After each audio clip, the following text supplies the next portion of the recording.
Oh, disconnected All right. to the internet. Okay.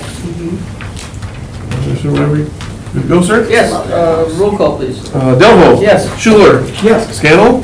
Present. Dean. Present. Pinkfus. Yes. Parma. Ganther.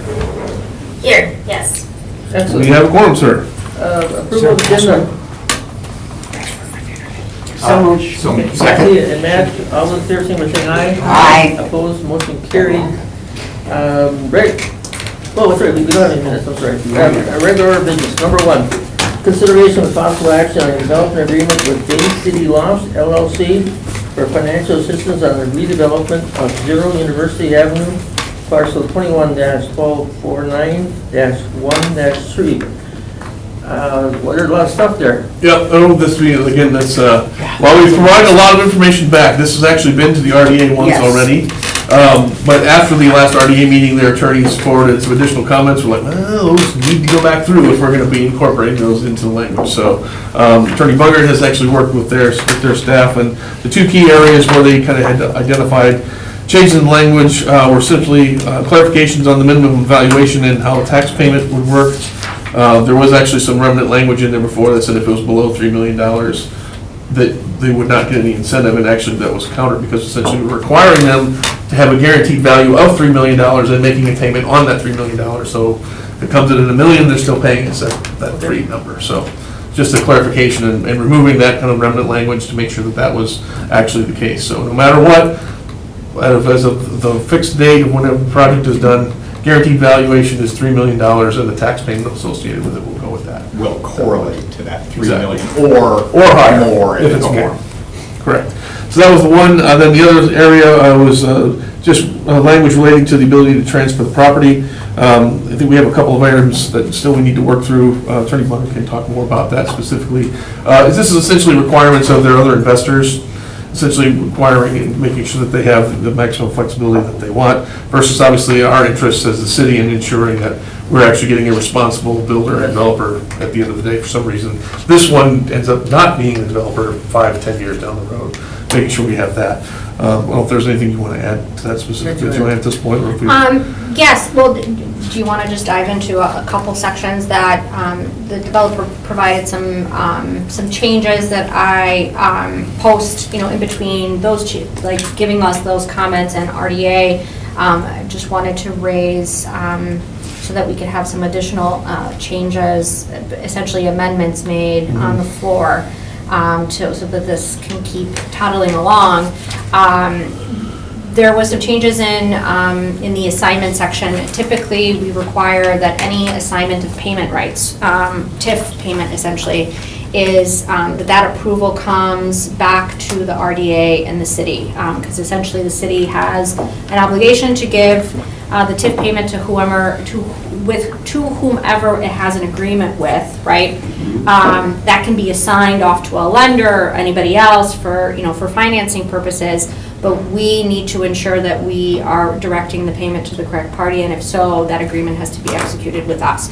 So anytime we have those parties, whether the developer and their lender, need the city and the RDA to sign something, that needs to come back to the city and RDA so that the requisite authority is there to sign off on those documents. So proposing a change to that paragraph, basically saying that such assignments would be in writing, subject to the approval of RDA, and then added in, to kind of appease any concerns of the developer that such approvals will be unreasonably withheld, delayed, or conditioned. That there'll be always a valid basis if for some reason RDA and the city did not agree to the assignment or the collateral assignment of payment rights, that it's going to be for a significant reason, not an arbitrary one. So that would be one proposal. My mouse is not working with me. And of course I didn't bring an external one. Here we go. And just a couple minor typo changes that I'll probably have between the draft that's presented today and the one that goes to council.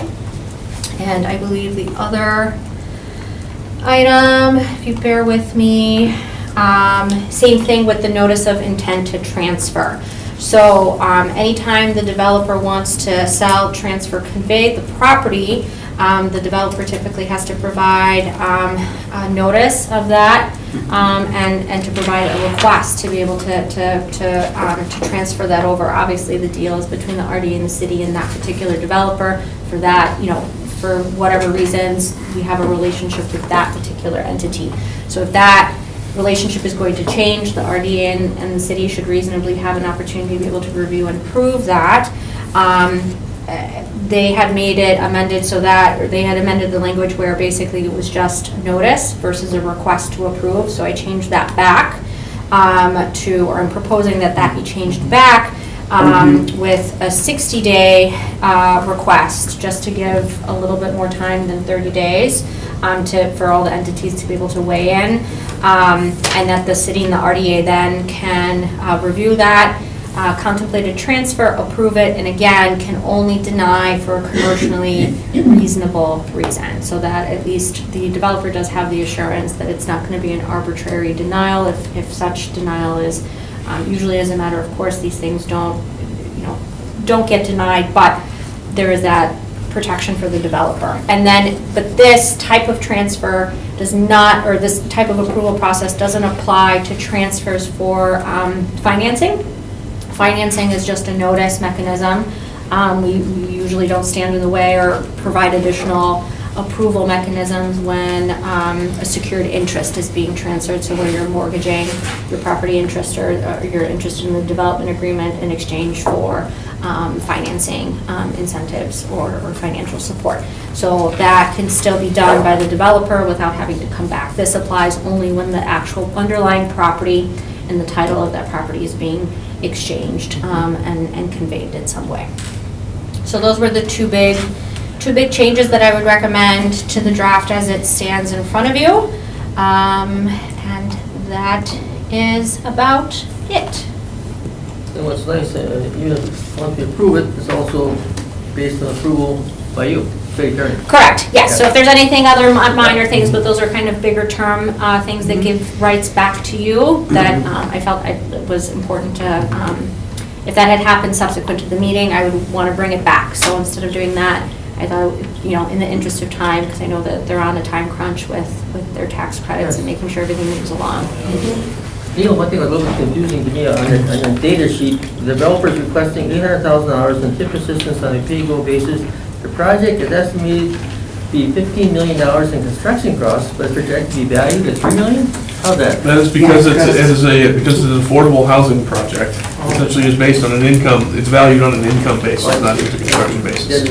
So that is actually consistent with what we've seen on other projects in terms of value. But yeah, it is a little kind of startling, especially as construction costs continue to go up. Valuation, and it doesn't necessarily translate directly into immediate valuation increases. So. Okay. And just, I think this is implied in there, but I want to. So, hey, if this was market rate housing, roughly what's the difference? If this is 3, what is it if it's all market rate housing? Certainly not an assessor, but if I was going to do a back of the napkin guess, I would say, Matt, probably in the area of 8 to 10 million, I would say, probably. Okay, so close to 3 times. Okay. And is that roughly the kind of benchmark right now, as we would think about affordable housing, that's probably going to assess at about 20% of the construction cost? As a general, it always comes down to, they do take a look at the rent, but also they do take a look at the finishes and the overall architectural design. They do certainly take the actual physical property into consideration as well.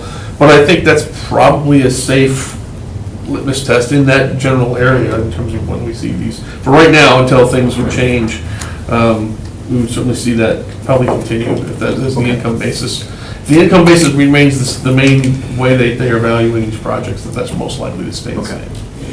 And then another question, because I couldn't figure this one out. Where is Zero University? It is identified as I was zero. going to ask that. It was identified as 0 currently on the tax roll because it has not been actually assigned a formal address at this point. Okay. Well, where is the property then? Because I couldn't figure it out. We can show that. Hold on here.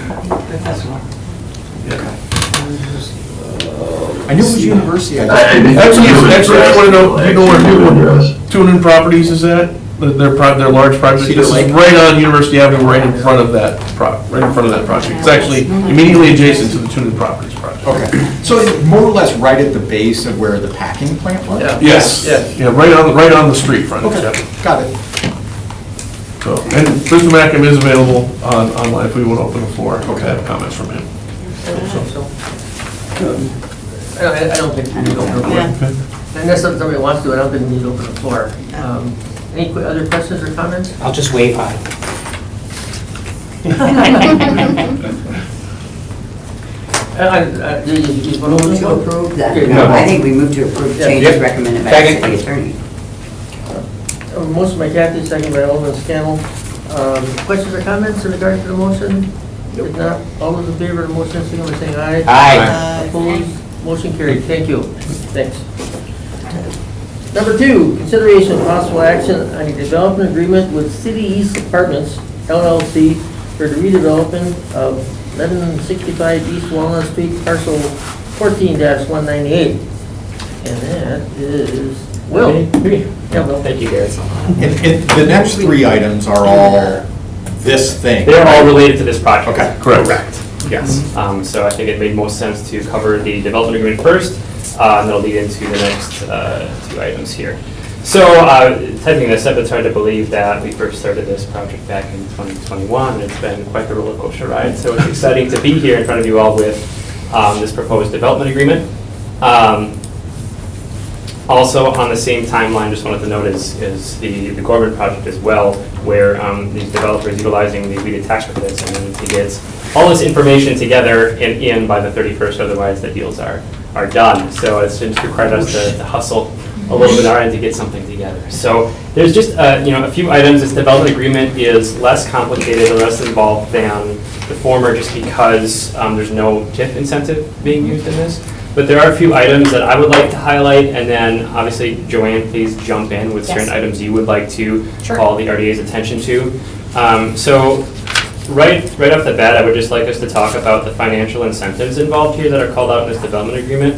Now, you have already, as a Redevelopment Authority, approved the home and the TDA and the ARPA as a loan, but something that has changed since the beginning of this project to where we are now is the land disposition. When MF Housing Partners and City East Apartments LLC came to the table initially, they had the full intentions of paying what the property was valued at or assessed. It was $200,000. But since then, and the changes in their capital stack and the changes in the markets, in order to make this deal pencil out, we have negotiated with the developer to arrange a land sale of $1 to make this work. This is something that staff feels comfortable with, just with the use of it not only being for the affordable housing, but this is also going to be incorporating the Brown County United Way's headquarters, along with their neighborhood community house as well, which is going to be providing services to the 4 surrounding neighborhoods, Joannes, Whitney, Navarino, and downtown. So I just wanted to call that to our attention, that is something that is being proposed in this development agreement, is the land transfer of $1 to the developer. Additionally, similar to the development agreement prior with the Gorman project, when we're talking about land transfer, we called out specifically in here the transfer that is going to occur with the Brown County United Way, because of the intention of the developer to condo that portion out. So we wanted to reduce the amount of steps that would have to incur to transfer the property, and also we want to call out here to make sure that it's known and spelled out that the Brown County United Way in that land transfer is not going to incur any of the debts or liens on the property associated with the developments. Did I say that right? Correct. Is that about right? Yes. Okay, great. And then, additionally, there was one other item I just wanted to. We spent some time in here under the funding sources as well, just to jump back to that, in outlining the structure of the organization, the development group, City East Apartments LLC, and I included an organizational chart to help break that down. And this is also going to kind of lead into the next item on the agenda, but we just wanted to make sure that it is understood how the structure of this development group is structured and organized with regards to who is carrying the debts and also responsible for compliance to the requirements on that debt. Is that? Yep. I think those were the main items that I wanted to call out, so I'm going to defer to Joanne to share. I think that was there anything else?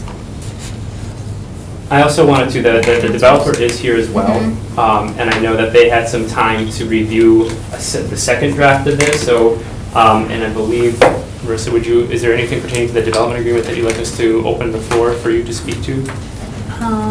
I think there were just a couple other, for the most part, it was good. I think just because we were trying to get everything in at the last minute, but there might be changes to like the notice blocks or the addresses or things like that. Yeah. But there were some blanks, but Yep, otherwise, and no. any motion will be subject to final approval by city attorney, Okay, so I'll be perfect. able to Then- work and negotiate those. Unless there's questions. It is quite the arrangement. Yeah. So a lot of this, and and we can talk a little bit about this, it has to do with the fact that, so City Use Departments LLC is a for-profit organization. So they will be the ones owning the property, and they'll be paying full property taxes on this property, which is great. When it comes to receiving grants, that is going to impact their capital stack and how debt needs to be repaid. So the way to put it simply, the way it was explained to me is that any grants they receive is going to be equally reduced through the tax credits that they're getting through WIDA. So the purpose of having this nonprofit partner as part of the development group is to receive those grants on their behalf, so that it doesn't impact the hard debt of the development.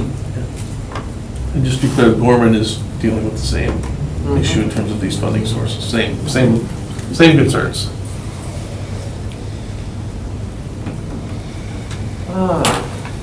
Which again is where I wanted to be intentional about outlining that relationship in here so there's no confusion or potential for misinterpretation of who's responsible for what. And Joanne, make sure that, right, Joanne? Yes, That yep. could be complicated or what? Thank you. Yeah. Tax credits are not for the. Yeah. No, right. We feel that, like, there's gonna be more, the home agreement and the TDA agreement gets a little bit more specific as to, who the money is going to and for what purpose, so that all intentions of the parties are clearly laid out and there's no ambiguity as to, what the money's for and where it's going and, where it lands. Yes. But we definitely, in the development agreement, wanted to lay out that whole mechanism so that it's contemplated and cross-referenced in the development agreement as well, so. So City East Center will be paying taxes? Um, The United, So, that's a great question. can't wait for the Well, so City East will be paying taxes, they'll own the property up until the point when the tax credits investor is through and they refinance, and at that point, they would condo the property out, and then a portion of that condo portion would be then owned by Brown County United Way, which then, I'm going to make an assumption here, that then Brown County United, since they're a nonprofit organization and they own that portion, would be tax exempt. So they would not be paying property taxes on that portion. So that is something that could be discussed. I would look for guidance from both our finance department and from legal on the timing of that. Like how would we arrange for that? Because that would be an agreement that would need to be struck between the city of Green Bay and the Brown County United Way. Correct. Just to offer some insight on that, simply being a nonprofit doesn't make them tax exempt from property taxes. So I think it's important that we check with our assessor to determine if that is an exempt use per state statute. Sure, that's fair. I appreciate you mentioning that. Yes, there's potential for a portion to be tax exempt, but it's not entirely, that will be more sussed out once they actually get to the condo split timing of the whole thing. And what is the timing on that? 15 years, I believe, is the length of the investor for the tax credits. Is that, no? Is it okay if I talk? Is that fine? To open the floor? Motion, open the floor. Second. Motion and second, open the floor. All those in favor, say aye. Aye. Yes, please. Name and address and. Marissa Downs with Mosaic Development. So it was really important to the Brown County United Way that they got to own their space. That was something that they were hoping to accomplish through this process of getting the money from the government to be able to do this. So we actually embarked on this condo structure really for them.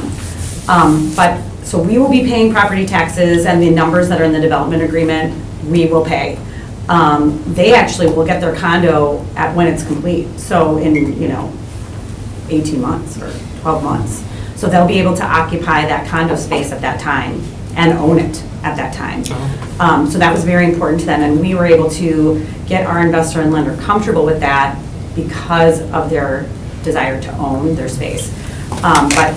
So I don't know, I agree, I don't know, that's a question between the city and Brown County United Way, but the numbers that are in the development agreement, we will still be paying because that is for their space is 5,000 square feet. So of the overall, it's not, the value really won't be coming from them. Right. So, and if they weren't in that space, it would have been community space likely anyway. So it really wouldn't change the value. The value is coming from the housing. Thank you. Yeah. Good questions. Any other questions for the developer? And then Joanne, in the agreement. Motion to close the floor now before we get to. Let's not yet. Okay, Maybe this will- I won't jump in. Who's responsible to paying taxes to the city? In the agreement, because there's that org chart that's in there, Right. and there's some layers in there that would make me go, ooh, that might be hard to get to certain places. Right, so development agreement doesn't dictate who's responsible for the property taxes. Whoever's on the deed is responsible for paying property taxes. As far as, the assessor assessing the record owner of the property, they get assessed the taxes, right? The developer, in the developer's agreement, is agreeing to create a certain valuation upon which then the city and RDA are relying upon that valuation for the purposes of funding the TID and other investments that are being utilized in utilizing those TID funds. So the agreement doesn't lay out who's responsible for paying taxes, just that they are obligating themselves to create a certain project within certain parameters, hitting a certain valuation within a certain time frame, and guaranteeing that that valuation is going to be met. Does that make sense? I think so. I'm just Okay. trying to make sure. So the obligation Where do we turn to get our money?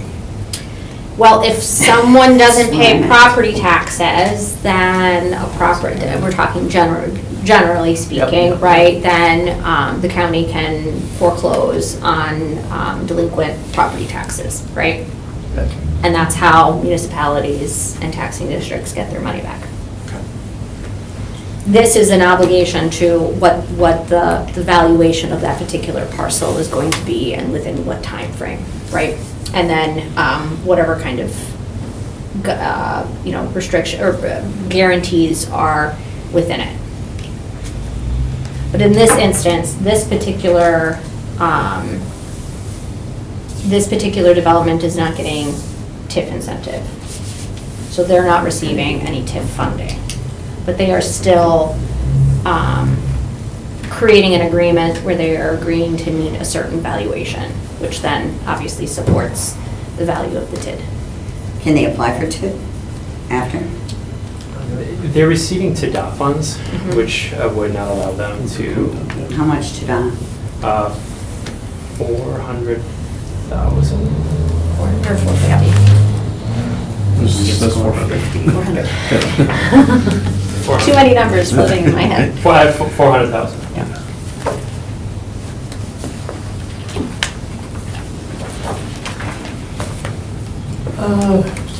Any other questions for the developer, others will go back to regular order of business?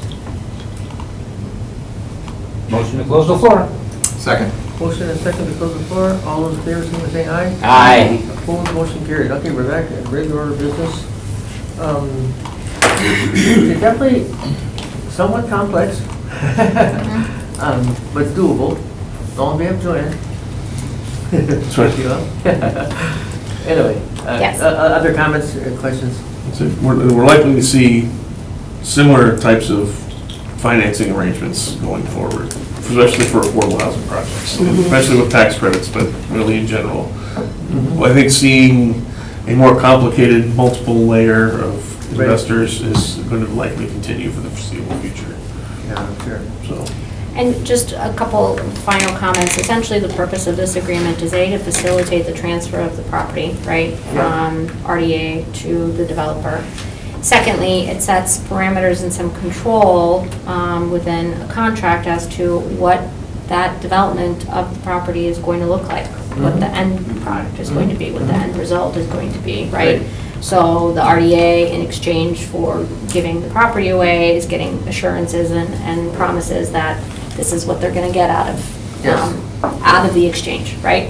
So typically, a development agreement has that, plus and/or singularly, in exchange for you make this project, we give you money. In this instance, is we give you this land, you give us this project that benefits the whole community. Right. So that's kind of the bigger change in structure. And then there are additional agreements that kind of are, collateral to this that provide additional funding mechanisms.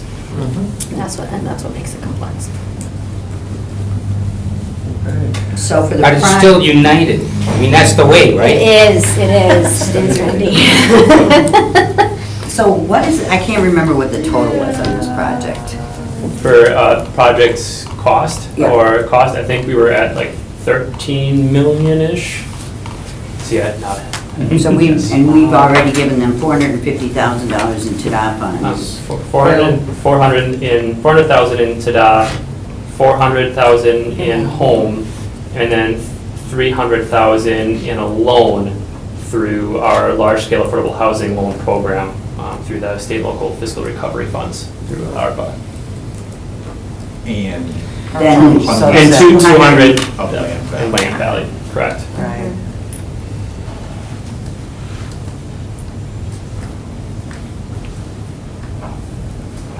Libby, you on top of this? Kinda.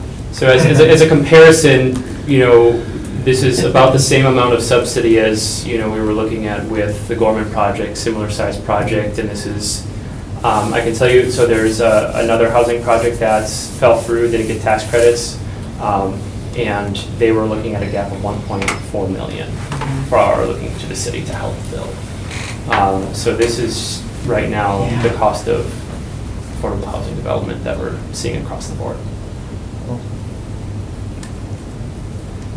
And just a comment, and you can just nod your head, Marissa. But when you asked about, how do we make sure we get our money, I'm sure they have another development agreement with WIDA that says they're not going to default on anything and make sure we get our money, so. No, and what I'd say, Debbie, is what's hard for me to figure out here, and I may be thinking about this all wrong, but I have a for-profit brain. Right. Sure. Right. So, And this looks so Is- different. We're pushing a lot of money out to bring in a tax increment that will never pay back that funding. Or if it does, it's maybe like 30 or 40 years down the road. And I just go, why? For the social good. But at some point, right, Supplies housing. if we took every block of land and developed it this way in the city, we can't do that. No, we can't. No. No, we can't. So what's our target? Well, there's only a limited amount of tax credits that are going to be available for projects every year.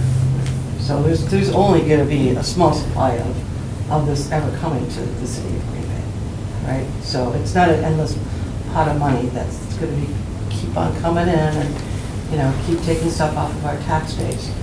But when you think about how they have to do, and just stop me if I'm wrong, because, you know, multifamily was not real good in teaching us so much.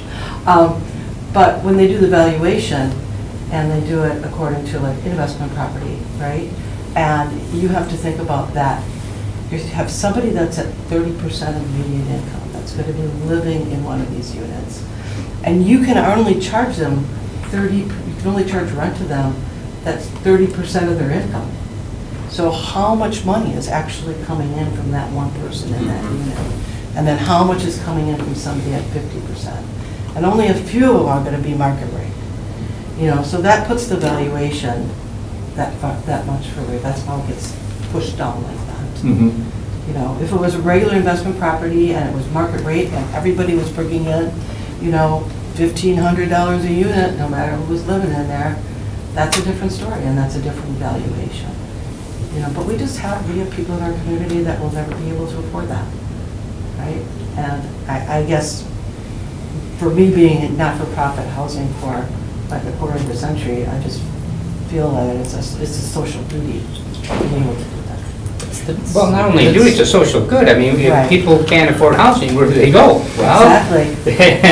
we can see That's other the same time. cities that have that problem, so I mean, it's counterproductive not to create all this, government is a service, we need to service Right. everybody. Right. And looking at the number, I mean, Debbie, you're absolutely like right, because I mean, the value, the money that's coming in from these affordable housing developments is never going to equal what a market rate development is. So No. there's never going to be that value there. I'd also too, you know, I think part of this is through the nature of the funds that we're receiving from the federal government, right? And through this home program, through these ARPA funds. I mean, the intent of these dollars wasn't to like, all right, here you go, city, increase your tax base.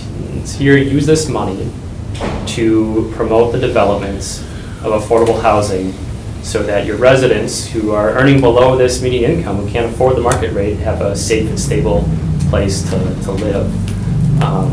I think, but it's important though to have that mindset of a for-profit business, because at the same time we are, as a redevelopment authority body and the government, we are need to making sure that we are doing our due diligence to ensure that these dollars, which are really taxpayer dollars, are being invested appropriately. Yes. Right. You know, in good projects that have sustainability long-term. Yeah, and mind you, my questions aren't with the project per se. Right. Because both of the projects that we see coming in today have this very unique element, and I don't know if this is a trend, you know, but this one has United Way. The earlier one today had Social services. Social services, Yeah. thank you. So this, a nonprofit service component, and I like that. I don't know if that's a trend that's going on in affordable housing or what it is. It's a trend. I mean, it's not, let's call it a trend. I think it's the way we're gonna start seeing Yeah. more multifamily affordable housing, because I think a lot of, the world around us is starting to understand how the role that permanent, stable housing plays in the financial success and even the overall mental and physical well-being of people. It also helps them score better on their weed app. Well, I didn't want to assume, well, because I would have thought that they're just putting the service there because they're gonna get more tax credits. I mean, yes, that's true, they get What more I'm points, assuming WIDA but. is making the point system be to lean it towards development types Right. they're trying to get. Right, because we're looking at trying to get people out of homelessness and chronic homelessness and on a path of stability from recovering from alcohol and substance abuse. I mean, that safe and stable housing is the #1 determining factor of their success, of maintaining that recovery, you know, and success long-term. Is United Way managing that? Managing Do they the, manage the housing? no, No? they do not. Okay. No, They are simply a tenant in the. they're a user in space. the space, a tenant. That would be good. However, I mean, the tenants there, I am certain, are going to see benefit from the services and activities that the United Way is providing in that space. It's going to be open to them.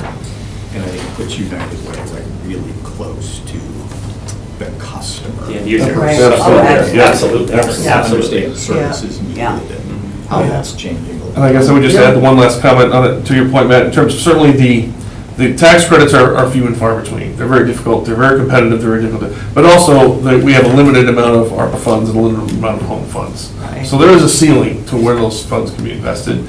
I think one of the conversations staff had very early on was, what's the best bang for the buck on investing in those? And is it to, invest smaller amounts of money over larger amounts of projects and kind of spread it out as much as we can?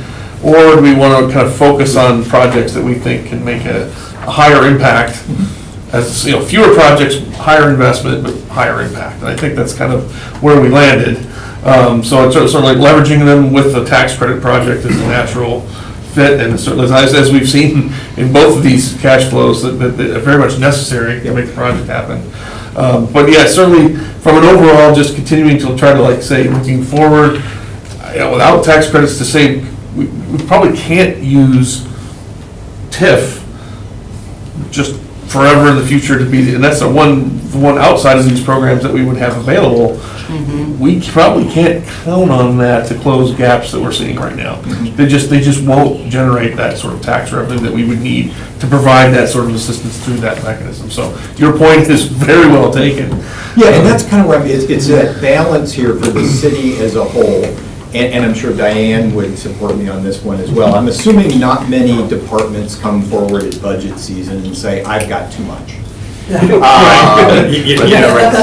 so, right, the only way that we keep ourselves hopefully ahead of that curve, right, is good tax base. Absolutely. Good tax Absolutely. base, and not getting 30 cents where we can get $1.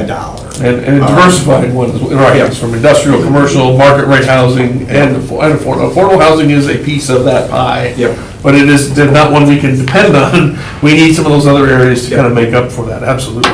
And some of it's probably skewed for me in that here we are at a meeting and we're developing, call it 90-ish units between the two projects, and all of it almost is a very, very high percentage of today's agenda is right, it's affordable housing for which we would go, ooh, I don't know that ever really cash flows. The developers would have been doing that same analysis. Yeah, absolutely, so.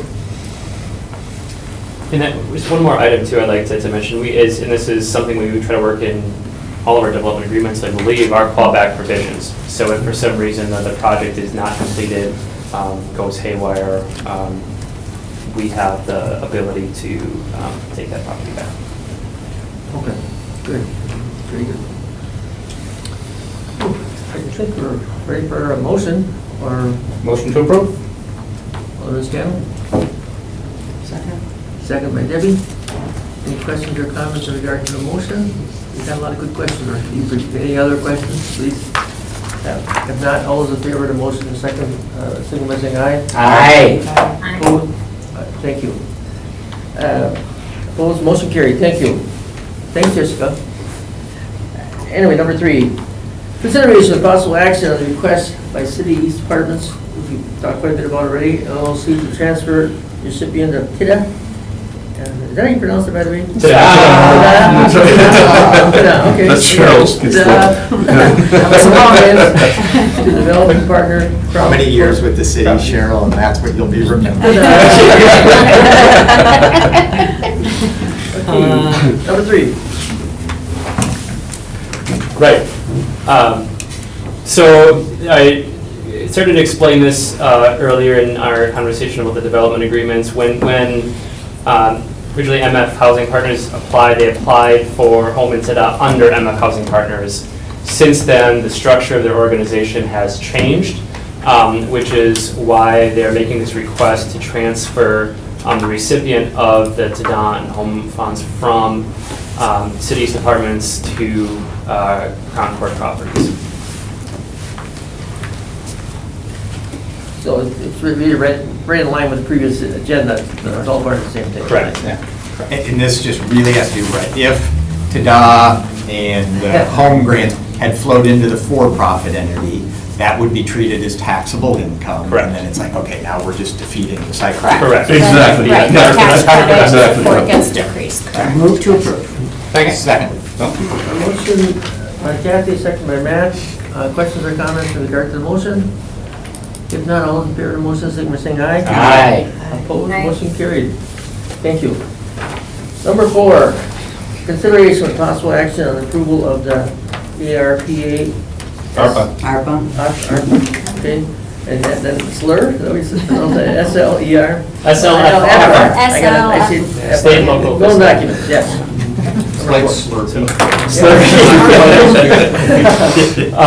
Right, so we wanted to bring these documents in front of you today to discuss and get your input on because this development project with City East Apartments LLC is our first project that we are utilizing our state local fiscal recovery funds as a loan. Okay.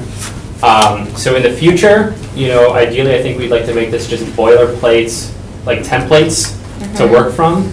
But I think we want to go over some of the details that are going to make up this type of arrangement moving forward, but then details that are specific to this development project.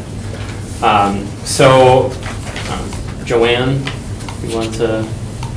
I think really, I guess to before we go into the legalese of it, Yep. just to remind the RDA when we approved this, we were going to this with this setting with terms of 2% interest over a 20-year period or 20-year term, and then also it's going to be require 20 years of affordability as well. So they have to maintain the affordability of this development for 20 years. Okay. Where a lot of this, I think, is I think what's unique about this type of loan is the payback method that is being requested by the developer, as far as making payments out of cash flow, which would be then looking at this as soft debt, not hard debt. So what the developer here is requesting, and this has been a learning curve for staff as well, which is why I wanted to talk through this, but apparently in talking with our WIDA representative, this is actually common practice through WIDA, their loan products, and also the city of Appleton loans their home funds in the same method, whereas the payments will be made out of surplus cash, out of the cash flow from the development. So what that means is in this arrangement, it's going to be an annual payment yearly. They're going to have a third-party auditor that's going to assess the finances of the developments and then determine what their surplus cash is. And then based off of that is the amount of money that the developer has to pay their debt back. What that opens up to is the possibility of it not having surplus cash to make the payment or enough to make the entire payment, Right. which then, in that case, what happens is it doesn't mean that the interest is going to go away or the payment is going to go away. It's still going to be due. They still have to make it. It's just going to come back around again the next year when the next annual payment is due. And at the end of the day, when it comes to the end of that 20-year term, that's the payout period. It's all going to be due at that time, regardless. And in discussing this and negotiating this with the developer, the intention is that when they come to refinance, when that tax credit investor is out of the deal, they're going to have to go back and refinance, and then most likely they will be actually paying off the loan through the refinance process there. But this is new to the city of Green Bay as far as looking at how this loan would be paid back. We haven't done this before, so it's just required us to do a little bit more research to just understand, what the implications of having a loan set up like this means for the city, what risks it puts us in. I can say that it was reassuring, speaking with our WIDA representative, that this is really common practice for WIDA in their loan products, and also, again, the city of Appleton uses as well. So I guess there, I'm going to defer to. Yeah, sure. So the draft that you have in front of you has just a hard payment amount and payment term set up. Because we were still working through this, this surplus cash kind of option as far as basically designating a set of funds from which these payments would be coming from. So while we were working through that, we obviously we needed to get something on the agenda. So essentially, to keep things moving forward as the timeline is tight, we presented it this way. However, obviously raising the suggestion or the concerns of the developer with respect to setting the payment terms up differently, which is obviously up to the discretion of the body, but that could be, amended subject to final approval of the city attorney as to like what the actual language is going to be. But if you approve of the concept, that can move forward today, and then we can suss out the actual nuts and bolts of the words that go on the page. The funds that we're loaning for this are coming from where? ARPA. That's what the SLURF is. It's the state and local fiscal recovery funds. Okay. So it's if I understand this correctly, it's a specific designation of the ARPA funds that can be utilized per the Treasury rules, that can be utilized for affordable housing projects and can specifically be used as a loan, right, versus a grant. Yeah. So that's what this is specifically. But And specifically for affordable housing and for LICA projects. But those funds essentially were a grant to the city. Correct. Correct. From the federal And government. we can, Yeah. and we can give those out for certain eligible uses and projects. We can use that as a loan. There's just certain restrictions that, the project is affordable for a certain period of time from the date of occupancy, that the loan doesn't, it has at least a minimum of 20 years before becoming mature, that there's the third-party auditor issue, things like that.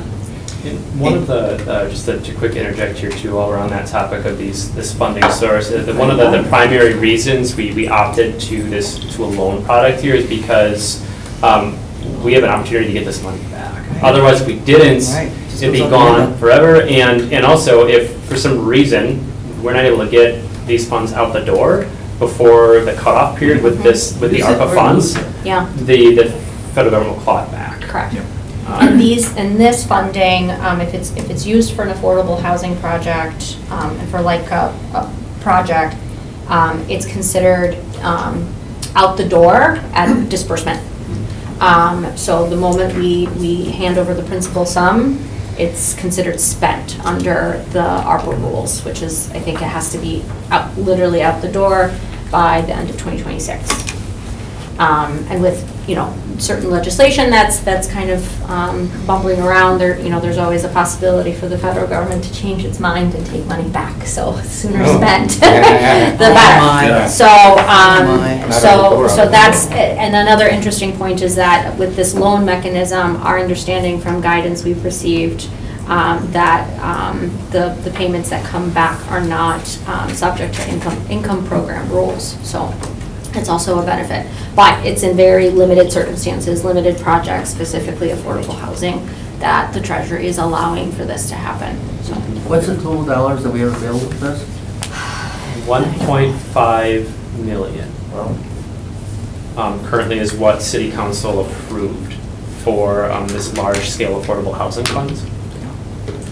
And the interest rate that was mentioned, 2%, where did that come from, or is that mandated federally, or where did that come from? We wanted to charge some interest, but we also wanted to make sure it was competitive as well, and that it was a very benefit. competitive. Right. Yeah, or enticing, again, because like the purpose, we're not looking to again rake in the money here, right? To have these high interest rates. We want to make sure that this is something that's mutually beneficial. there's no rules, to my understanding, that have been handed down at the Treasury as to interest rate payment schedules, all that's kind of up to the holder of the funds, meaning the city or the RDA. So it's kind of a free range with respect to that. So basically on this, they wouldn't have to make a payment for 20 years. If they can show.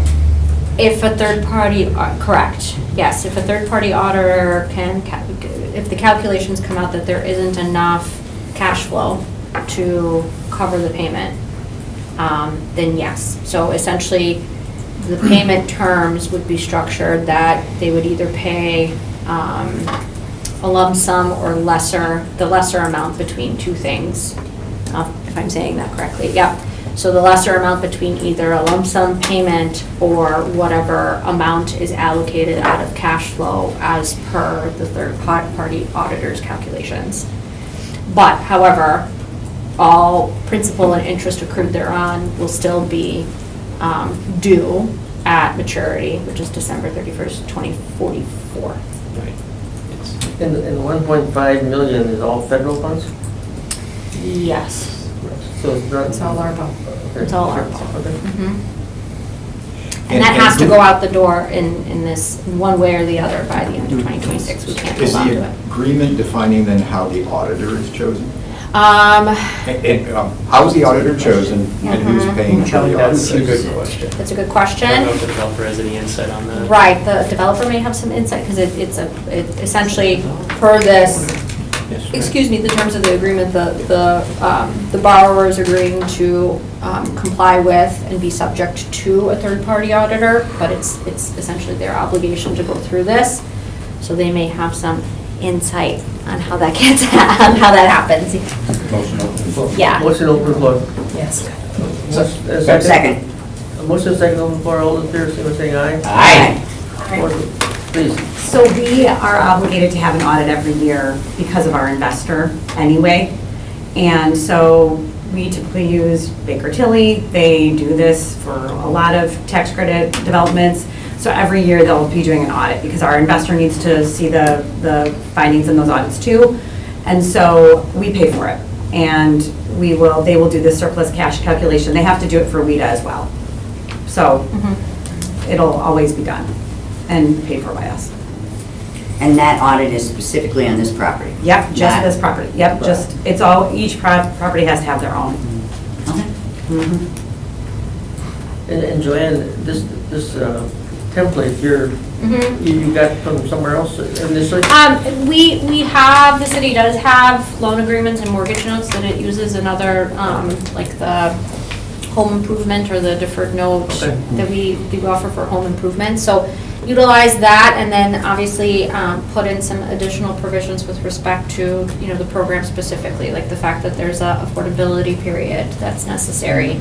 And that the borrower acknowledges that it's that it's intended to qualify for like I hope I'm saying that correctly, housing credit under the Internal Revenue Code, that it's going to be subject to a third-party auditor, and that these funds are deriving from ARPA. And therefore, all the applicable U.S. Treasury rules apply to them, just like they apply to us. So it's a little different. And there are some additional changes, I think, that counsel for the developer is contemplating. With respect to additional terms, so I don't know if that's something that we can discuss today, or if that's something that we can bring back. But I think he did email you, correct? he did. Okay, He did. good. Yes. I think because, and I know Ted has the same situation, WIDA, it's like a cliff event. We have to Right. close by July 31st, and I know this is the first ARPA, and I'm sure Ted will be asking for very similar things as well. But so I think that we had just seen the document, and my attorney did send Joanne some comments to this, but she knows, so maybe it'd be best for her to explain because I'm not an attorney. I'm not either, I played one on I- TV. Sorry. Marissa was actually just asking that Joe, if you could explain the comments that Joe sent back, get a chance to. Sure. I didn't have a chance to go through them entirely. There were some technical questions that he had, and he was going to be sending me some red lines. Okay. So with like proposed, particularly with language with respect to the surplus, the cash surplus payment and how that's going to be structured. If you bear with me. There was also something about guarantees, that a guarantee section converts the tax credit deals in a certain mechanism. So there are some things that need to be hashed out, but I guess my main question is for timing purposes, because I know that with the Bay City Lofts development agreement, that timing, it needed to coincide with the council meeting because it involves TIF support. This does not, so this DA and the TDA and the home agreement don't have to go to council. But my question, and this is I guess for staff, and apologies that I don't know this answer, but the property is held with the RDA, correct? Correct. And so the mortgage note is going to be between the RDA and the developer, not between the city, because the RDA was granted this money from the city. So the city received ARPA, the city made project approvals and gave that money to, I'm looking at you two, to RDA, right? So To administer the program. To administer the program. So the distribution or disbursement of this money is completely up to the discretion of the RDA, and the RDA is issuing the loan. Correct, 500,000 or more goes back to council for approval. Okay. It's part of that plan. Okay, so any loan that's over 500,000 would have to come back. Correct. Yep. So this, really, the DA, we can change that, because you guys gave me that authority, I can change it. The DA is gonna be strictly between the RDA and the developer. The city doesn't really have any interest in it. And this mortgage and the note is gonna be between the RDA and the developer, not the city. So with timing wise, we really can bring this back potentially if we can do another meeting. July 11th. July 11th is the next scheduled meeting. So that should give my office and Community Economic Development time to work with the developer and their council in hashing out these terms, and then we can bring back the final note and agreement. I think that might be better than rushing through that today. Very good. A couple more questions. Yeah. Because I want to work through this issue. Sure. And then a little bit of a question for you. This loan repayment schedule we're talking about and kind of the different options, I'll call it traditional loan payment schedule versus the cash flow base. Either way preferable to you, or does the cash flow base give you heartburn on anything from a receipt of funds, timing, irregular flows, anything like that? No, because this is really money that we didn't have. This is money that came in from ARPA. We didn't have it allocated, and we don't have a purpose to spend it down at this point. So really, once it comes back in, then the staff can really plan on how they would want to spend it. And again, it has really very few strings and ties on what we would use it for. So at this point, once we know what's coming in, I guess that's when we would start reallocating it. At this point, we haven't tried to allocate it out. Okay. And then the next big is a question to you, Marissa, if you can answer this. 2% interest, cash flow based repayment schedule. Which one's more valuable to you? Well, they're both valuable, and, I know what my answer is. well, but they really truly are, because, so, one thing I think that's really important, Debbie touched on it, when we're talking about affordable housing, and what we see right now, right, costs are high, interest rates have gone up however many hundred of basis points, right, in the last 18 months. Market rate developers, to some extent, right, the market will bear higher rents, right? They can increase their rents to close that gap that's been created. We can't. So anytime interest rates go up, or costs or supply chain stays, not favorable to us, our gap just grows because our rents are not increased because they're affordable. So I think that, the gap, something like this $300,000 directly can reduce that gap. But if it's a soft payment, because WIDA underwrites our permanent debt as a hard payment at a debt service coverage ratio that is their standard, 115. And if any other debt is a hard payment, they need that to be included to that 115 debt service coverage ratio. So instead of this solving my gap now, instead it's just reducing what WIDA will lend to me, because now it's a hard payment and it has to go in that calculation. So I think, one, that surplus cash is very important. So it's really not an either or. The 2% is also important because I can't afford to pay, if we can't make the payment because we don't have surplus cash, that's accruing. I still have to pay it at some point. If it's 3, if it's 4, if it's 5, I mean, at some point, I can't even take it because we also need to have a residual value analysis done to show the investor that at some point I can pay all these debts off. Otherwise, they're not considered true debt, hard or soft. So I think that these are both really important in these affordable housing projects. There's really no trading one or the other. Thank you. You have to tell me what a soft and a hard debt is. So Not now. are we We don't tabling have to do it this now. last one? Are we tabling this last one? Just to hold to the next Yeah, meeting. hold to the next meeting, July for, 11th. yes, for staff to kind of work out the terms a little So bit more. no need for a motion? You would need a Okay, motion to let's hold. go back to regular business, please. Yes. A motion to close the floor. I Yes. almost said hold the floor. Second. Motion and a second to close the floor. All those in favor, say by saying aye. Aye. Now we're back to regular business. Motion to hold this till our next meeting. Can we say something? Yeah.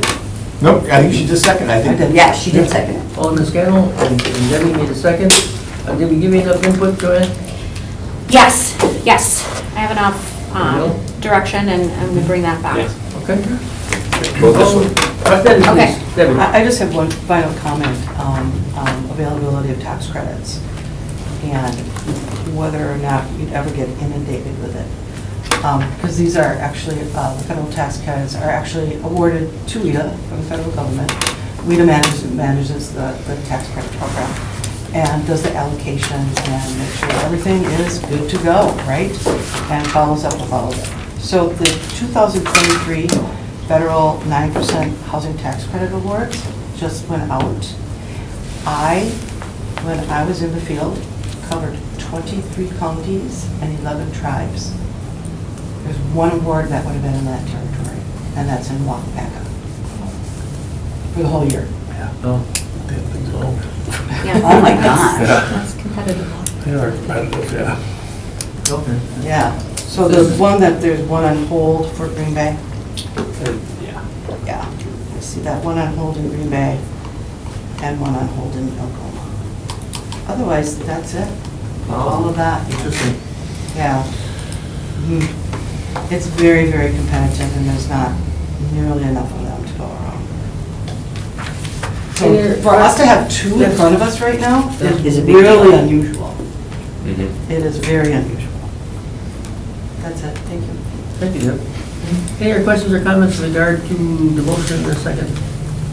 If not, all those in favor of the motion, please signify by saying aye. Aye. Opposed, motion carried. Thank you, Ralph, great discussion. Thank you. Excellent.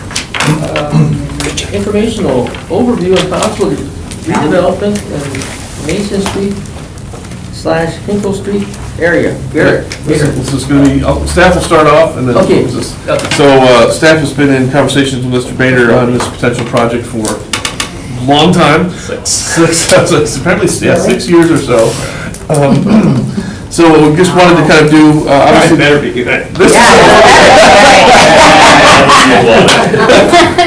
There's certainly the level of complexity at which Mr. Bader will kind of highlight it a little bit for us, but certainly there are multiple pieces that will be required to kind of make this happen.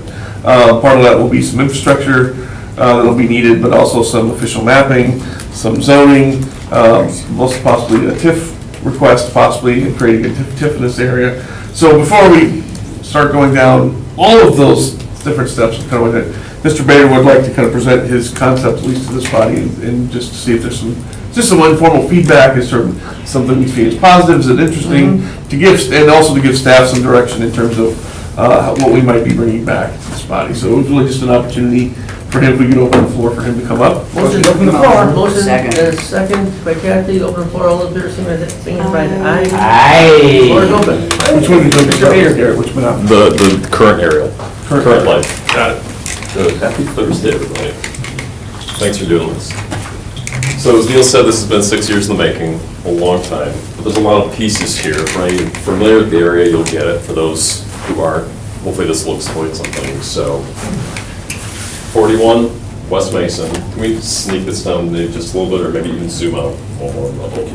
Let's try zooming out. Oh, cool.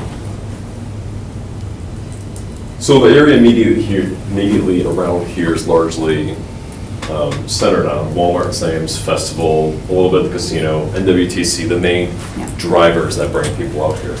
This stretch of Mason, primarily between 41 and Hinkle, is the largest non-freeway volume of traffic in Brown County. Roughly 30,000 vehicles a day just in this stretch. That drops notably as you go west, but what it does is make this a very interesting intersection. Now, for some context here, for anyone who's been out there, you have your main line West Mason, 2 lanes westbound, 2 lanes eastbound. You also have a series of frontage roads. Now, this entire area was constructed in about 1980. Yes, we'll get to that. Frontage roads. The theory behind the frontage roads when they were constructed was to protect the mainline Mason traffic as much as possible and divert where traffic could access it. Of course, what it ended up doing was create awful frontage road intersections at primarily Hinkle and Packland. A little bit at Isbell. A retired DOT gentleman that I first started working with on that 6 years ago said we knew it was a mistake the day we poured the concrete. And it's been that way now for almost 45 years. The question, of course, is can we help this out? So anything that happens here, because the way this is designed, is that it has a domino effect to intersections to the west. For those who have been out there recently and have been aware of what's going on, the county's undertaking its project here at Packland to improve that intersection, close off access points, put a roundabout here at Trojan Drive. There's a new little throat access that has now been installed opposite NWTC. That throat will become the impetus for something that I want to do also. But to fix this area, but this also can tie into what I'm proposing here, because my initial focus here. What's on that corner, Barry? What? The Hinkle, where you're. Hinkle here, you have the Oneida One Stop, you have Schlotzsky's Okay, here, okay, Chili's, and then that Verizon, that was my Okay, yes. development, kind of part one of this whole plan. So if we can go over, Neil, to the, kind of the broader, what maybe could happen. And I put on the big asterisk on this right now. Again, it's been 6 years. I've joked that we're on Plan Q at this point from Plan A. Hold on here. Hold it. So let's stop the share, then redo the share, apparently. Finally something.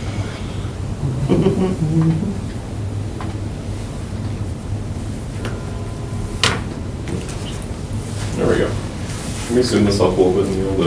Yep. We can even pan it a little bit. So we'll kind of start here because I think it'll zoom up this way. Anyway, you can keep going, Neil. We'll maybe just pan the screen. All right, then we can pull the image up just a little bit. But, so this is where, here's your Packland intersection. This is the county work. There's again, nothing that I'm directly overseeing, but here's your little throat that was added. Your left in here, there's also a left into NWTC now. Your median here on Packland, your median here south, your roundabout that will be installed on Trojan Drive. If you go out there right now, you have the temporary barricades that are there. Now, if we slide this image and head back towards Hinkle, which was my initial focus, the goal here is to try and stop what is a cluster of traffic, especially in that south Hinkle intersection with the frontage road. It's a disaster if you're here at certain times of day. We've done a traffic study, it performs a level of service F. Much like a paper in grade school, A is good, F is really bad. So, what we want to do, generally speaking, is unlock this 50 acres of largely wooded acreage here for development. Now, sadly, about 40 of it is undevelopable because of a creek that's been allowed to form for 6 decades. That never really was a creek, but it is now. So, a lot of this, the So plan. Yarpa Creek? What's that? Yarpa Creek? I call it Stormwater Creek, actually, but. Oh, there you go. What we've talked about in the city is, can we take this land south of it, which all has wetland indicators dedicated to the city, expand Beaver Dam Park. There's actually some trails back there, it's kind of nice. This would be developed roughly 3 acres, this roughly 3 acres here would be developed, and what we would do then is extend Hinkle south from Mason, curve it over to the existing Hobart Drive north of West Point Road. What it does is improve the traffic configuration for anyone that lives south of West Point or 9th right now. If you want to head to Walmart or Sam's, you have to do this funky movement here. It's terrible. It's terrible. And it creates a lot of backups at bad points, a lot of conflicting movements, especially if, say, you're heading to Aurora Baycare or to Chili's, like, you have cars going every which way. Yep. It's not good. It's dangerous. It's dangerous, thank you. So part of this, again, is, to do this, we need to address different sections of this frontage road that then would create headaches if we don't. So what do you do at Hobart Drive? What do you do at Isabel? And I won't get too into the weeds on that today, because these are discussions that are happening with Public Works and with planning also. But broadly speaking is, can we improve the accessibility at some of these other intersections, take the pressure off this big funnel that comes into Hinkle, much like the funnel that comes into Packerland that the county's fixing now. So, why is this coming to you today? Well, number one, there may be a number of requests coming down the road, some of which I may not be able to be here for, so I want everybody to get a heads up on this today. Right now, what we're doing concurrently is the request to amend the city map to formally approve this street is going to Plan Commission in July. With that will be accompanying request to vacate this old right-of-way, which was intended to be an extension of Bellwood Lane, which stubs right here off Hobart Drive, doesn't go anywhere, except dumps a lot of stormwater out into it. But this would be vacated, replaced with an easement that protects the existing city sewer that is in here. However, that sewer being there makes it very helpful and easy to connect utility-wise to this neighborhood. So that's action number one. At the same time, we'll be preparing a subdivision plat for this first residential neighborhood. This could be up to 17 single-family homes. And in the previous conversation, all kinds of housing are needed right now. These could be 17-ish. These could be another 20-ish following right behind it. So what this would do, again, is significantly improve this north-south traffic pattern between West Point Road and Mason and everything, the retail north of Mason, and open up to potentially 40 homes for development along that extended Hinkle corridor. Of course, how you pay for this is where we come back to RDA. So Neil alluded to sometime likely later this summer, numbers are being worked on right now. Is there a request to create a TIF district in this area that could pay for a portion of this initial work? And we've talked about based on estimated increment both on the new residential and the improved commercial, because when you improve the access, you improve the commercial viability of these parcels, which right now look, they underperform, I'll put it that way, because the access stinks and no one can get to them. But all that's being discussed right now, do you find a max bonding amount for that TIF district that could fund this infrastructure work when it happens? The goal for this to happen, finally, would be to do some initial infrastructure work late this fall, early winter, and then home construction could start next spring, roads go in next summer, so that by the time people move into the homes, the roads are there, and the access is gained. So I'll pause there. Or can I answer a question or two? Is any of this Oneida Nation land? Well, it's all within the historical reservation boundary. Right. None that is owned. Okay, so you don't have to go through. None in the trust, right? None of the Correct. trust. Okay. Correct. No, you don't go through. No. No, the only property in the screen image that is owned right now is the Grand Central Station property, actually. There's a couple of residential properties, of course, but. Right. Right. Since a lot of this is going to be residential, can you still use TIF? Excellent question here, and staff, well, we haven't evaluated a specific boundary at this point. We would probably be looking at the feasibility of a mixed-use TIF. So that would require like 35% of the district to include the commercial uses in it. Now we think, well, most of the area that Garrett's referring to up there, and then using that to kind of just encompass the residential, we think that's probably feasible. At least in terms of creating a qualified district. I think the area staff's concern on, and certainly that Garrett and I have been going back and forth on a little bit, is the level of increment that can be generated to fund all the improvements.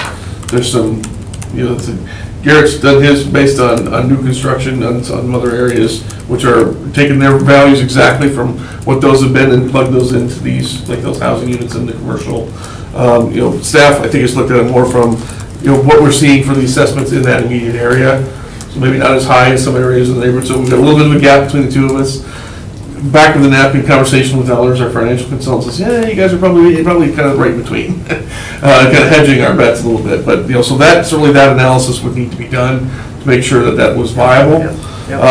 In order to do that, certainly I think from preliminary comments from staff is we're very interested in having the housing development and those housing units come in at market rate units. I think it would be very, very attractive. I think Garrett's done some great work in terms of identifying utility connections to the south that would actually make the project more affordable. And so rather than running utilities all the way up and down the new road, there's a couple of other smaller areas that would kind of increase that viability by lowering the infrastructure costs. I think in terms of actually up near the intersection itself, figuring out exactly how that connects and that access works with all those properties, and certainly making sure that those property owners are all on board. Yes. The conversations have been pretty positive so far, I think that Gary's had, but again, they'd have to verify and make sure that all those parties, particularly Baycare, those folks, are actually on board with the alignments and things that would be proposed as part of this. So I think the point we wanted to be sort of in terms, if there was, just again, just kind of an informal feedback in terms of, is this something that you would like to see staff pursue and bring something back? Certainly, obviously, I think we definitely are actually encouraging, as Gary's already said, he's already pursuing the official map change for the roadway alignment. Again, I think from a planning department standpoint, we are very supportive of that connection. How the actual intersection ends up getting lined up, obviously, that needs to be coordinated with our public works department. At the end of the day, in terms of what that actual layout of that intersection would look like. But certainly, we feel this connection here is a very positive one, and again, opens up that area for some development potential, so we're very excited about that. But I think there's certainly, the initial questions in terms of, is there enough interest to take a look at and kind of proceeding down before we have multiple balls that in the air that will kind of need to get going to kind of proceed on the timeline that Garrett's referring to. So one told me at least provide him some opportunity to present that to this body for some feedback and some questions. I drive this every single day. When you go across Packerland there, you turn, and that's ultimately where we live. So I've been driving this bumpy Highway 54 there. The changes that they're making on Packerland are outstanding because it's going to stop accidents. I believe we're just moving that to Hinkle now. You have the same issue with Hinkle that you do with West Mason. So I think these improvements are awesome. That's also beautiful land there, lots of trees. That's all landlocked. So I, as a West Sider, would love to see this. Diana, from a TIP perspective, what are your concerns? I mean, if it was to create a new TID, of course, it would have to follow all the regulations of a new TID. But the state statute has a 12% limitation, and we're currently at about 5.5% of that 12%. So we certainly have capacity to create a new TID if it meets the different type of TIDs, qualifications. I would throw out there, Gary, is that certainly in conversation with Garrett so far in terms of identifying, like I think what you alluded to, what we think the actual cash flow would be and kind of get that projected out where we would agree to that. He's agreed to certainly, either require guaranteed revenues in terms that would help pay for whatever borrowing would be needed. But again, those numbers will all still need to be worked out in order to do that. And Garrett, do you have control of the properties that are kind of proposed as being developable on here? Yeah, excellent question, Matt. So this piece, I call it kind of my bowling alley here. This piece was all the entire former Hasselblad machine company. Okay. So when we developed Verizon 4 years ago now, 2019, that was kind of a postage stamp we created out front of it. The old Hasselblad building itself, all of this wooded acreage back to the ball field I own right now. Good. This piece here we have under contract, and these folks have been very patient, but it's been a partnership working on this. So this will be closed on. This property to the west, the former Auto Aces I own, I bought this piece with partners last summer. We're in negotiation with smaller folks here. So the idea is, can you look at everything from roughly Isbell to Hinkle and do a massive redevelopment and really clean that area up? And just, I'm assuming you've done some back of the envelope in your own world of, the increment that gets created out of the whole thing. What is that? In terms of numbers or payback or? Numbers. Both. Numbers, because I don't have the paper in front of me, bear with me a second, see if my brain can catch up on that. The payback would be roughly 12 to 15 years. So if you spend somewhere ultimately up to $4 million in infrastructure to do street, utilities, street work, and some street work here, and you spend no more than $4 million, it's about a 12 to 15 year payback. I believe if So Neil the can- tax increment's 400,000, something like that. I want to say we're somewhere in the threes. I think And three. again, bear with me because I don't have that in front of me, but I think we were upper twos to Right. mid threes, is what kind of the range between Garrett and I. right. To Neil's point, I think your biggest potential good curveball will be how high are these homes assessed?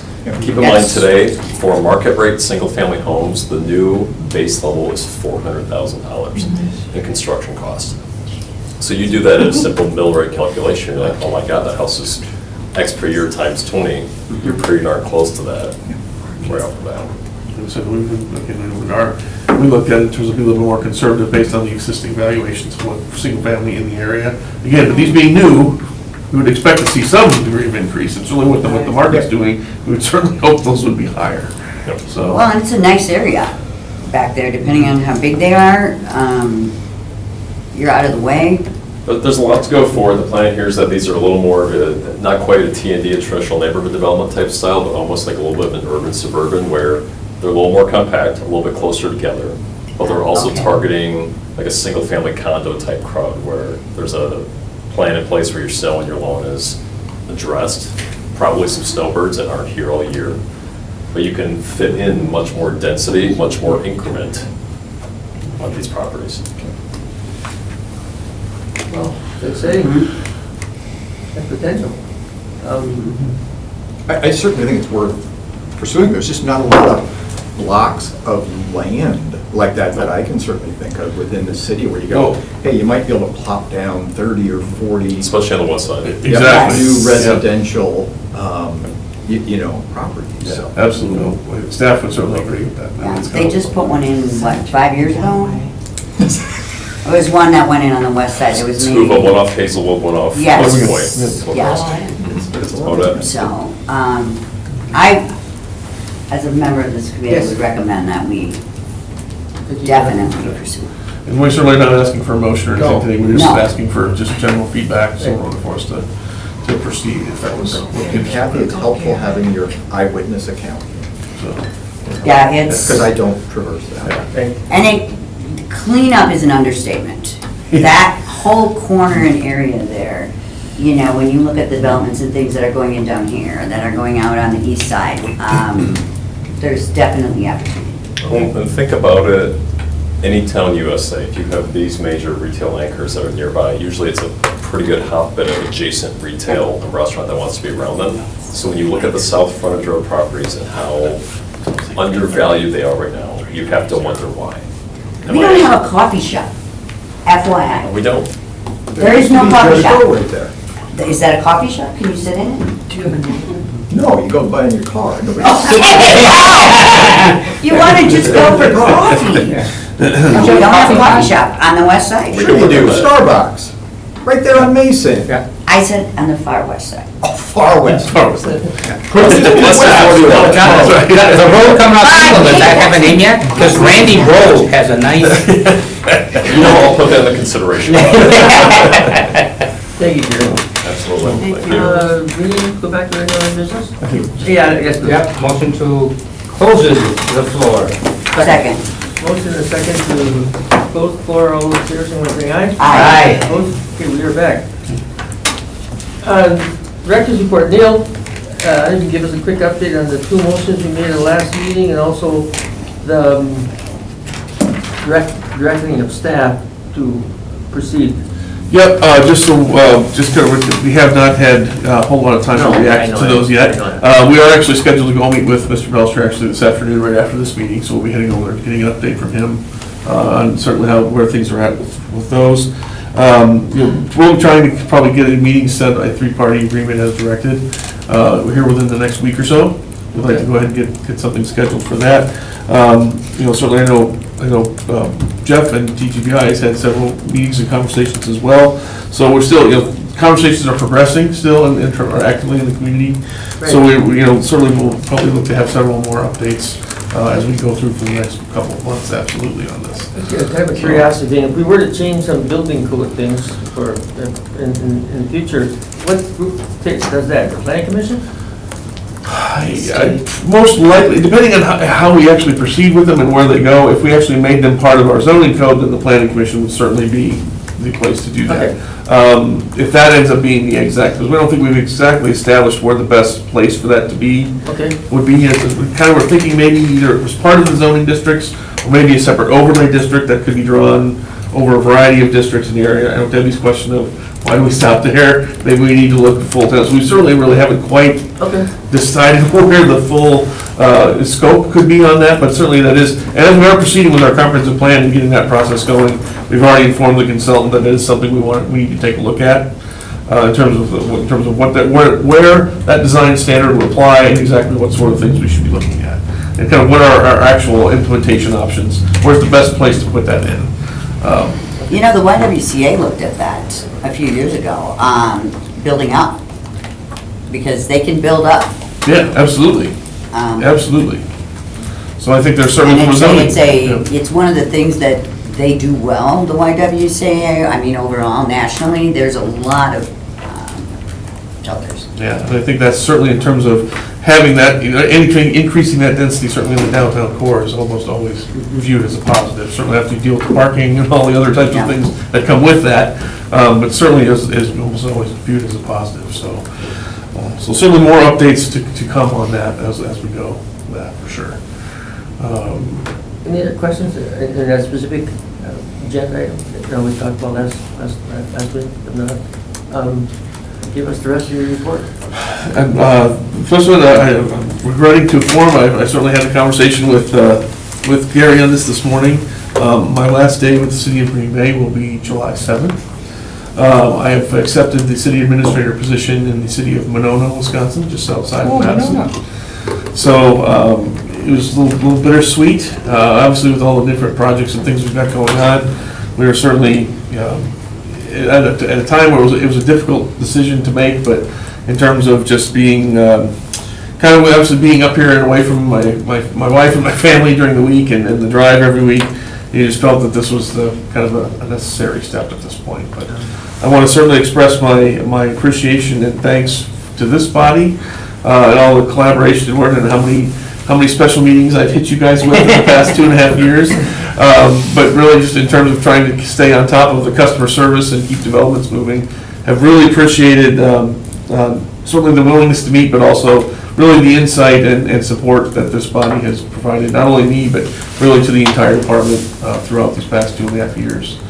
So. I know all the members are going to make a comment, but I personally have found you there. It's a total pleasure to work with. Very professional, high integrity, and you've been a joy. Very knowledgeable on every subject item that we've talked about. So we're definitely miss you. Now imagine Cheryl's going to step in and... Cheryl will be back, exactly. There she She's is. back. So I haven't exactly negotiated with Cheryl directly on what this is gonna cost me with her personally and directly, but that's still, we're still in process of that one exactly, so. I'll let the other committee members make their comments, but like I said, you've just been a joy to work with. Very professional, high integrity. Thank you very much, Gary. Just enjoy it. Thanks for your service. Appreciate it, and congratulations. Well, thank you. It kind of put into perspective, I've been able to enjoy us not even here to defend herself, to enjoy saying, well, that darn finance department, or that darn city attorney, or that darn HR department's not moving fast enough. Well, now, I don't have that, I'm not gonna have that luxury anymore, because I'm going to be the top of the food chain, so, things aren't getting done, it's gonna be my fault, so, it will be a very interesting process, very challenging. They're dealing with levy limits and limits on their ability to raise taxes. We're looking at an operating referendum to help keep funding their improvements. A couple of key redevelopment areas that are going to need some help on as well, and they're going to be needing a new police and fire station, so we'll be leading on that effort as well. So it will be. You'll be shaking a lot of It won't hands. be boring. It will not be boring. It's right off the bat. So. Well, Neil, it's been a pleasure to work with you. You're entertaining as well as knowledgeable. So, the glasses, I love them. Thank you very much. Right, yes, thank you for your service. Yes. I did very much enjoy my time up here, although I did notice, I was telling my staff the other day, for being up here 2.5 years, I said, we've been so busy and have had so many things to work on. I just got out and walked the riverfront of my city deck for the full extent for the first time 2 weeks Oh, ago. my. I've been out there, we've had meetings, stopped out there, got in and out, but there just hasn't been, there's been so many projects and things going on, it's just, haven't been able to enjoy some of the really fun things about Green Bay. So I'm gonna have a whirlwind tour, at least in that last couple of weeks, and try to get out and enjoy some of those things. My parents got me a membership to the Hall of Fame this last year that I haven't used yet. I have to get over there and actually get through. So it is really bittersweet. I've really enjoyed the projects, and the team here inside City Hall is really second to none. It's been really, that's really made it as much as I would love to claim that all the good things have happened because I have the magic touch. It's really because of all the efforts that staff has been able to, and our ability to work together between Joanne and having her at the meetings, Diana in finance, those our three departments have to work together on these things. Like I said, we spend a lot of time, Will had more hair yesterday, before we're getting through the last one, trying to get some of these things put up on the agenda. And really without that collaboration and cooperation that we have amongst these departments, a lot of these things aren't gonna get done. So it really is a credit to the entire staff that things are able to move as fast as they Good are. luck, good luck, we're gonna miss you. Yeah, we'll miss you, Neil. Thank you for everything. Thank you. Yeah. Thank you, Neil. Good luck. Thank you, Jessica. Any other questions or any other updates? Neil, I've been extremely busy, Will and the whole group. Yeah, now get back to work. We'll do another meeting here shortly, so. Hair's overrated. I will second that. I'd start worrying if the mustache got shorter. Oh, yeah, that'd be a problem. That'd be one concern there. I think we have a motion to adjourn. Motion to adjourn it. Second. A motion is a second. All in favor, say by saying aye. Aye. Very good. We are adjourned. Thank you. Interim meetings take longer than that.